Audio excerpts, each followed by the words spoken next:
नमस्कार, मैं जीत सिंह आपका एसके बुक्स के यूट्यूब चैनल पर स्वागत करता हूं। श्री कृष्ण कोचिंग सेंटर के ऑनलाइन कोर्सेज के लिए आप प्ले स्टोर से हमारी mobile application SK classes download कर सकते हैं। इसके अंदर आपको आर्मी भर्ती परीक्षाओं से जुड़े सभी प्रकार के कोर्सेज जैसे army GD, clerk, technical, tradesman से नर्सिंग असिस्टेंट्स के कोर्सेज उपलब्ध हैं। ये सभी कोर्सेज मात्र 300 रुपए की फीस के अंदर उपलब्ध हैं और इनका समय होगा 60 दिन 2 महीने का। इन सभी से अधिक जानकारी के लिए आप हमारी मोबाइल नंबर 92 516 64 754 के ऊपर संपर्क कर सकते हैं। आज के इस सेशन में हमें बायोलॉजी के टॉपिक जेनेटिक्स से आनुवांशिकी के 15 महत्वपूर्ण प्रश्न के बारे में पढ़ेंगे जो कि परीक्षा के अंदर बार बार पूछे जाते हैं। क्वेश्चन फर्स्ट है, आनुवांशिकी के जनक हैं, फादर ऑफ जेनेटिक्स किसे कहा जाता है? ऑप्शन ए दे रखा है मेंडल, ऑप्शन बी है टीएच मॉर्गन, ऑप्शन सी है doctor Hargobind Khorana, option D है जॉनसन। तो ध्यान रखना है, फादर ऑफ जेनेटिक्स किसे कहा जाता है? ग्रेगर जोहान मेंडल को कहा जाता है। तो हमारा आंसर क्या होगा? ऑप्शन ए। ऑप्शन बी दे रखा है टीएच मॉर्गन। तो ध्यान रखना है, आधुनिक आनुवांशिकी का जनक किसे कहा जाता है या सहलगनता का सिद्धांत किसके द्वारा दिया गया था? टीएच मॉर्गन के द्वारा। तो इन्हें आधुनिक आनुवांशिकी का जनक कहा जाता है। आधुनिक आनुवांशिकी, father of modern genetics, doctor Hargobind Khorana. Question पूछे जेनेटिक कोड किसने दिए थे? तो ध्यान रखना है, जेनेटिक कोड किसके द्वारा दिए गए थे? हरगोविंद खुराना के द्वारा। आनुवांशिक कोड जॉनसन ने जीन शब्द दिया था। तो प्रश्न पूछ लेता है, जीन शब्द किसके द्वारा दिया गया था? जॉनसन के द्वारा जीन शब्द दिया गया।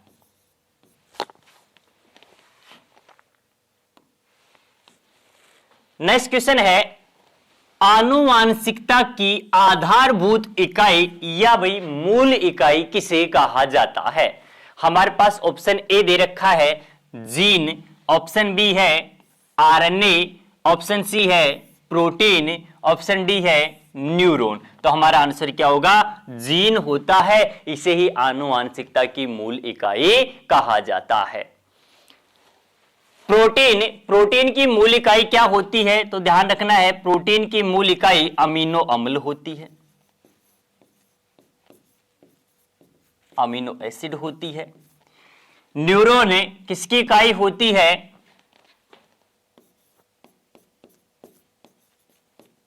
तंत्रिका, कोशिका या भी मस्तिष्क। आरएनए क्या होता है? राइबोन्यूक्लिक एसिड होता है।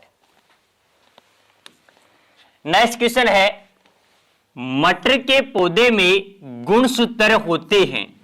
ऑप्शन ए दे रखा है 7, ऑप्शन बी दे रखा है 9, ऑप्शन सी है 7 जोड़ी, ऑप्शन डी है 3 जोड़ी। ध्यान रखना है हमें भाई, मटर के पौधे में गुणसूत्रों की संख्या पूछे तो कितनी होती है? 7 जोड़ी होती है। ध्यान रखना है, 7 नहीं होती, 7 जोड़ी होती है, पेयर होते हैं। क्वेश्चन पूछे मटर के पौधे के अंदर मेंडल ने 7 जोड़ी जो विपर्यासी लक्षण दिए थे वो कौन कौन से थे? तो ध्यान रखना है हमें, जो 7 जोड़ी विपर्यासी लक्षण थे वो कौन कौन से थे?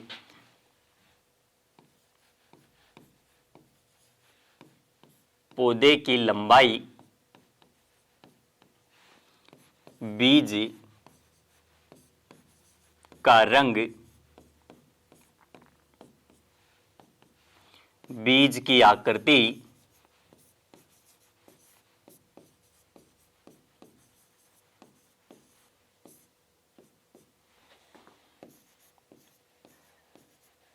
पुष्प का रंग,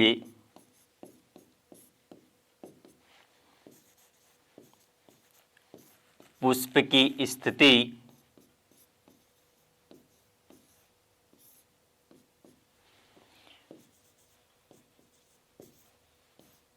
फली का रंग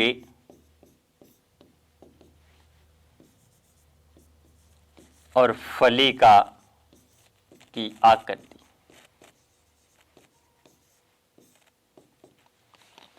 इनके अंदर प्रभावी लक्षण और अप्रभावी जीन के जो लक्षण थे, प्रभावी जीन में कैसे लक्षण थे और अप्रभावी जीन में कैसे लक्षण थे, ये बताए गए थे। तो ध्यान रखना है, प्रभावी एलील के ऊपर, जीन के ऊपर जो लक्षण थे, पौधे की लंबाई कैसी थी, या तो पौधा कैसा होगा, लंबा, या पौधा कैसा होगा भाई, बोना। दूसरा था बीज का रंग, तो बीज का रंग कैसा होगा, या तो पीला होगा, प्रभावी के अंदर तो कैसा होगा, पीला, अप्रभावी में कैसा था, हरा। बीज की आकृति कैसी थी, तो ध्यान रखना है, बीज की आकृति या तो गोल या झुर्रीदार, तो प्रभावी में कैसी थी, गोल, अप्रभावी में कैसी थी, झुर्रीदार। पुष्प का रंग, पुष्प का रंग कैसा था, बैंगनी और सफेद, तो ध्यान रखना है, पुष्प का रंग प्रभावी में तो कैसा था, बैंगनी, अप्रभावी में कैसा था, सफेद। पुष्प की स्थिति, तो पुष्प की स्थिति प्रभावी में कैसी थी, अक्षीय, या तो अक्षीय होगा या अंतस्थ या विकक्षीय। फली का रंग, तो प्रभावी के अंदर फली का रंग कैसा था, हरा, अप्रभावी में कैसा था, पीला। और पुष्प की आकृति पूछे तो कैसी होगी, या तो मोटी होगी या पतली होगी, तो प्रभावी में कैसी थी, मोटी, अप्रभावी में कैसी थी, पतली। ये 7 जोड़ी विपर्यासी लक्षण से मेंडल के द्वारा मटर के पौधे के ऊपर दिए गए थे। नेक्स्ट क्वेश्चन है, क्रॉसिंग ओवर, आदान प्रदान किसमें प्रकट होता है। हमारे पास ऑप्शंस दे रखे हैं। ऑप्शन ए है सिस्टर क्रोमेटिड्स में, ऑप्शन बी है नॉन सिस्टर क्रोमेटिड्स में, ऑप्शन सी है सेंट्रोमियर से, ऑप्शन डी है इनमें से कोई नहीं। तो हमारा आंसर क्या होगा, option B, non sister chromatids के अंदर क्या होता है, क्रॉसिंग ओवर या आदान प्रदान होता है। सेंट्रोमियर्स क्या होते हैं, तो ध्यान रखना है, ये दो क्रोमेटिड संरचनाएं आपस में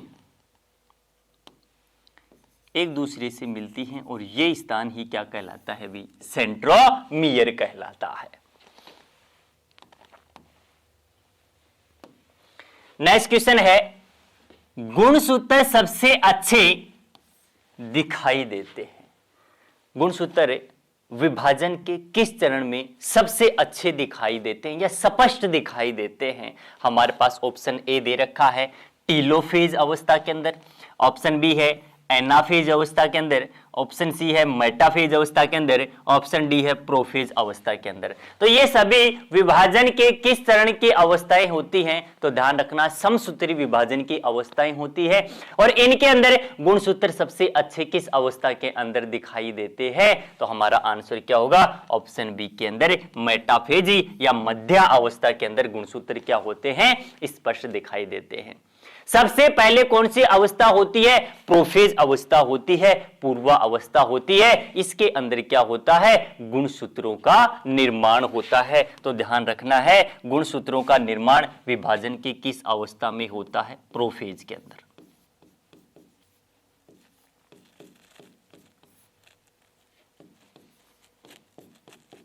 गुणसूत्रों का निर्माण होता है। केंद्रिका के ऊपर जो झिल्ली होती है वो धीरे धीरे क्या होती है, गायब हो जाती है। किस अवस्था के अंदर, प्रोफेज अवस्था के अंदर। मेटाफेज अवस्था के अंदर क्या होते हैं, गुणसूत्र स्पष्ट दिखाई देते हैं।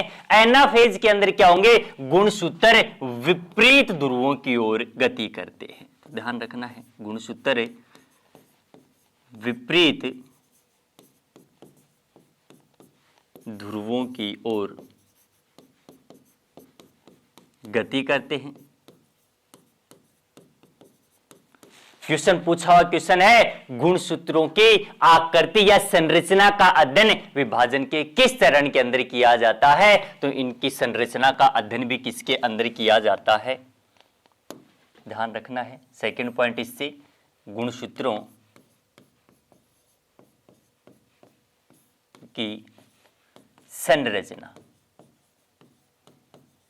का अध्ययन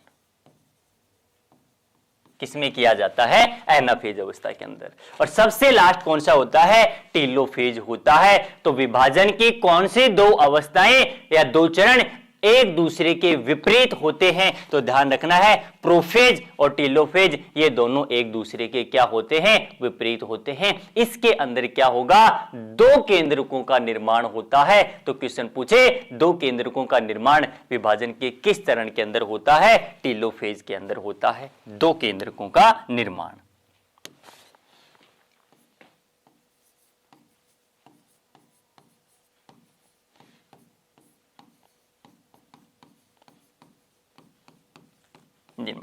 सबसे पहले कौन सी अवस्था होती है, प्रोफेज होती है, मेटाफेज होता है, एनाफेज होता है, टेलोफेज होता है। ये इसके क्या होते हैं भाई, चरण होते हैं।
क्वेश्चन है, शंकर पूर्वज क्रॉस होता है। हमारे पास ऑप्शन दे रखे हैं। ऑप्शन ए है F1 संकर तथा माता या पिता के मध्य संकरण। ऑप्शन बी है F1 संकर तथा F1 के मध्य संकरण होता है। थर्ड है F1 संकर तथा केवल अप्रभावी माता या पिता के मध्य संकरण। और ऑप्शन डी है इनमें से कोई नहीं है। तो ध्यान रखना है, बैक क्रॉस या संकर पूर्वज क्रॉस किसमें होता है, F1 संकर तथा माता या पिता के मध्य संकरण ही क्या कहलाता है, बैक क्रॉस कहलाता है। तो हमारा आंसर क्या होगा, ऑप्शन ए। इसे ही क्या कहा जाता है, बैक क्रॉस कहा जाता है। तो प्रश्न पूछ ले, बैक क्रॉस किसे कहा जाता है। तो ध्यान रखना है, F1 संकर माता या पिता के मध्य संकरण संकर पूर्वज या बैक क्रॉस कहलाता है। जबकि F1 संकर तथा केवल अप्रभावी माता या पिता के मध्य जो संकर होता है, इसे क्या कहा जाता है, इसे टेस्ट क्रॉस कहा जाता है। ये क्वेश्चन भी पूछा हुआ क्वेश्चन है, टेस्ट क्रॉस किसे कहा जाता है।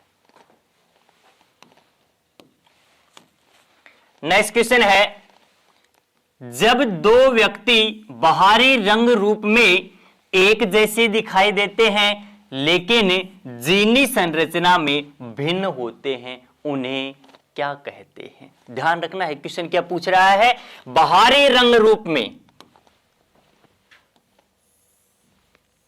एक जैसे होते हैं, लेकिन जीनी संरचना में अलग अलग होते हैं, भिन्न भिन्न होते हैं। उन्हें क्या कहते हैं? हमारे पास ऑप्शन ए दे रखा है समजीनी, ऑप्शन बी है समलक्षणी, ऑप्शन सी है समयुग्मनजी, ऑप्शन डी है विषम युग्मनजी। तो ध्यान रखना है, बाहरी रंग रूप से एक जैसे और जीनी संरचना के आधार पर अलग अलग क्या कहलाते हैं? फिनोटाइप्स कहलाते हैं। या इसे हिंदी में क्या कहते हैं? समलक्षणी, या इन्हें भी क्या कहा जाता है? फिनोटाइप।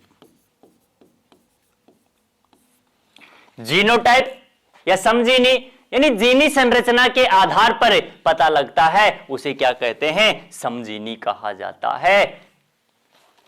ऑप्शन सी है समयुग्मनजी। तो ध्यान रखना है, जीन के जो दोनों एलील होंगे यदि वो एक समान होंगे तो उसे क्या कहा जाता है? समयुग्मनजी कहा जाता है। जैसे यदि दोनों जीन होंगे, या तो कैपिटल टी हो या स्मॉल टी हो, तो इसे क्या कहा जाता है? समयुग्मनजी कहा जाता है। यदि विषम युग्मनजी होंगे तो इसके अंदर जीन के दोनों एलील होंगे, वो एक दूसरे के क्या होते हैं? वे अलग अलग होते हैं, विपरीत होते। एक कैपिटल टी होगा तो दूसरा स्मॉल टी होगा। नेक्स्ट क्वेश्चन है, नर मनुष्य में लिंग गुणसूत्र कौन सा है? ध्यान रखना है, गुणसूत्र इनकी संख्या कितनी होगी भी? 46 होती है। ये जो 46 होते हैं, इनके अंदर से कायिक गुणसूत्र पूछे कितने होते हैं? कायिक गुणसूत्र, कायिक गुणसूत्रों की संख्या कितनी होती है? 44 या 22 जोड़ी होती है। लिंग गुणसूत्र सेक्स क्रोमोसोम्स की संख्या कितनी होती है? तो ध्यान रखना है, लिंग गुणसूत्र 2 होते हैं। और ये जो 2 होंगे, इनके अंदर प्रश्न पूछे मेल के अंदर कौन कौन से होते हैं? एक्स और वाई, और फीमेल के अंदर कौन से होते हैं? एक्स। लेकिन हमारे पास क्वेश्चन में क्या पूछ रखा है? नर मनुष्य के अंदर। तो ध्यान रखना है, नर के अंदर कौन सा जोड़ा पाया जाता है? एक्स वाई पाया जाता है। और मादा के अंदर कौन सा होता है? एक्स होता है। एक गुणसूत्र की कमी होना, लिंग गुणसूत्रों के अंदर एक गुणसूत्र चला गया तो इसे क्या कहा जाता है? इसे टर्नर सिंड्रोम कहा जाता है। ये बीमारी क्या कहलाती है? टर्नर सिंड्रोम कहलाती है। नेक्स्ट क्वेश्चन है, आनुवांशिक कोड में समाप्ति कोडेन क्या होते हैं? तो ध्यान रख लेना है, mRNA के अंदर टर्मिनल कोडेन कौन कौन से होते हैं? प्रश्न पूछ लेता है। तो ध्यान रखना है, ऑप्शन ए दे रखा है UAA, UAG, UGA, उपरोक्त सभी। तो हमारा आंसर क्या होगा? उपरोक्त सभी क्या आएंगे? टर्मिनल कोडेन आते हैं। किसके अंदर? mRNA के अंदर।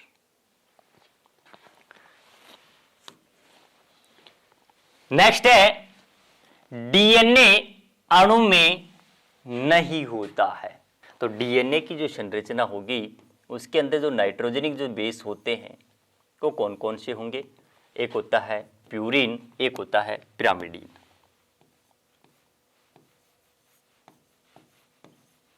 Purine, pyrimidine. प्यूरिन के अंदर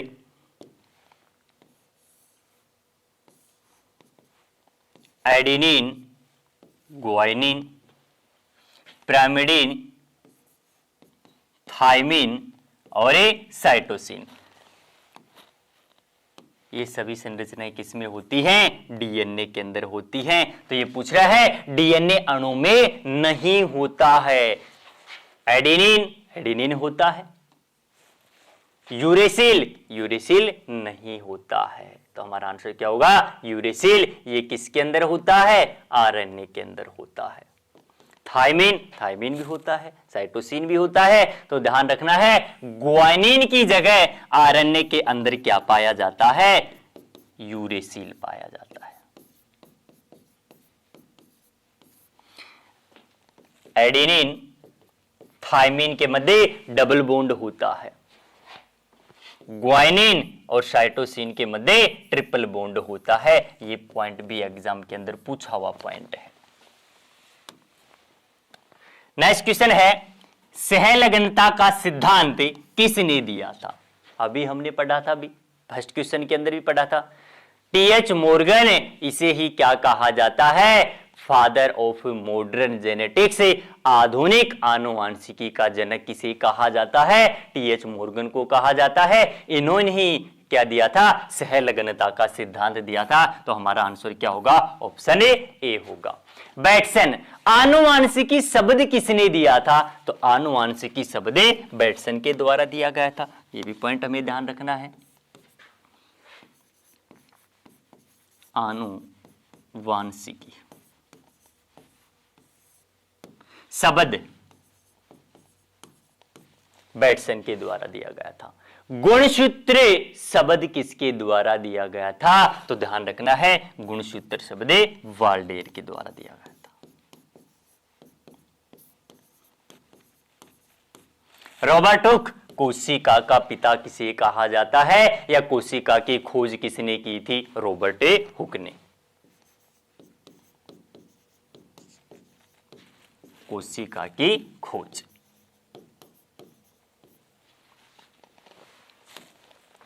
नेक्स्ट क्वेश्चन है, यदि डीएनए की एक कुंडली में 4 नाइट्रोजन जो बेस हैं भी, उनका क्रम दे रखा है TAG, ATC, GTT हो, तो पूरक कुंडली में क्षारकों का क्रम क्या होगा? डीएनए के अंदर पूछ रहा है, क्रम हमें दे रखा है TAG, ATC, GTT, यानी कि एडेनिन, थायमिन, गुआनिन, ठीक है, साइटोसिन्स, इनका क्रम दे रखा है। तो ध्यान रखना है, मैंने अभी बताया था एडेनिन, थायमिन, गुआनिन और साइटोसिन। एडेनिन और थायमिन के मध्य बॉन्डिंग कौन सी होती है? डबल बॉन्डिंग होती है। गुआनिन और साइटोसिन के मध्य ट्रिपल बॉन्डिंग होती है। हमें दे क्या रखा है? Thymine, adenine, guanine, adenine, thymine, cytosine, guanine, thymine, thymine. Thymine किसके साथ जुड़ेगा? एडेनिन के साथ। एडेनिन किससे जुड़ता है? थायमिन से। गुआनिन किससे जुड़ेगा? साइटोसिन के साथ। सेकंड है, एडेनिन किसके साथ जुड़ेगा? थायमिन के साथ। थायमिन किससे जुड़ेगा? एडेनिन के साथ। साइटोसिन किससे जुड़ेगा? गुआनिन के साथ। नेक्स्ट के अंदर गुआनिन किससे जुड़ेगा? साइटोसिन। एडेनिन किससे जुड़ेगा? ना थायमिन एडेनिन से, और ये थायमिन भी से एडेनिन से। तो कौन सा पेयर बनेगा? Adenine, thymine, cytosine, thymine, adenine, guanine, cytosine, adenine, adenine. तो हमारा आंसर क्या होगा? Option A. नेक्स्ट क्वेश्चन है, टेस्ट क्रूस है। टेस्ट क्रूस किस किस के मध्य होता है? तो ध्यान रखना है, हमारा आंसर क्या होगा? Option D, capital T into small T, small T. प्रश्न पूछा हुआ क्वेश्चन है, डीएनए से प्रोटीन बनना क्या कहलाता है?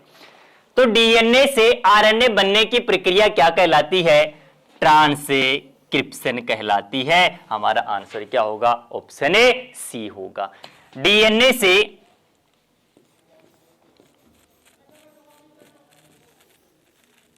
डीएनए बनना, डीएनए से आरएनए बनना,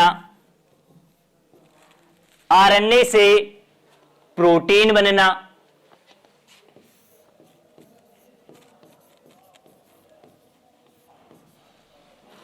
डीएनए से डीएनए बनना ही क्या कहलाता है? तो ध्यान रखना है, रिप्लिकेशन होता है डीएनए से डीएनए बनना।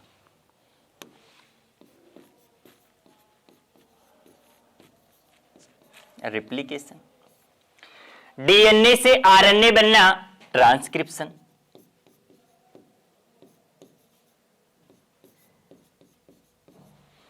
आरएनए से प्रोटीन बनना ट्रांसलेशन कहलाता है।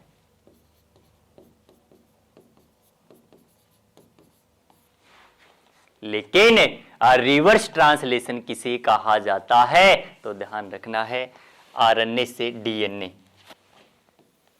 बनना क्या कहलाता है? रिवर्स ट्रांसक्रिप्शन कहलाता है। नेक्स्ट क्वेश्चन है, मेंडेले के द्वारा एक संकर क्रॉस के अंदर जो फिनोटाइप अनुपात प्राप्त हुआ था वो क्या था? हमारे पास ऑप्शन ए है 3:1, ऑप्शन बी है 9:3:3:1, ऑप्शन सी है 1:2:1, ऑप्शन डी है 9:3:3:2। तो हमारा आंसर क्या होगा? 3:1। लेकिन इसके अंदर पूछे जीनोटाइप अनुपात, F1PD का जीनोटाइप अनुपात कितना है? 1:2:1। F2PD का